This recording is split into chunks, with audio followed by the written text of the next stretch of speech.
BRS MLA BRS working president KTR కు ED అధికారులు నోటీసులు జారీ చేశారు. ఫార్ములా ఈ కార్ రేసింగ్ కేసులో కేటీఆర్ ను జనవరి 7న విచారణకు రావాలని ఈడీ అధికారులు తెలిపారు. అలాగే సీనియర్ ఐఏఎస్ అధికారి అరవింద్ కుమార్, హెచ్ఎండిఏ మాజీ చీఫ్ ఇంజనీర్ బిఎల్ఎన్ రెడ్లను జనవరి 2, 3 తేదీల్లో విచారణకు రావాలని వారికి కూడా నోటీసులు ఇచ్చారు.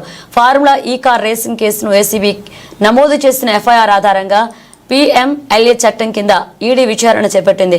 బీఆర్ఎస్ హయాంలో పిమా నిబంధనలు ఉల్లంఘించి FEOకు 55 కోట్ల నగదు బదిలీ అయిందని ఈడీ గుర్తించింది. ఫార్ములా ఈ కార్ రేసింగ్ లో ఆర్థిక పరమైన అవకతవకలు జరిగాయని ఈడీ అధికారులు అనుమానం వ్యక్తం చేస్తున్నారు. ఈ కార్ రేస్ కేసు కేటీఆర్ ను A1 గా చేర్చారు.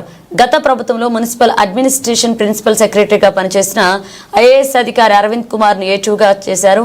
బిఎల్ఎన్ రెడ్డిని A3 గా చేర్చారు.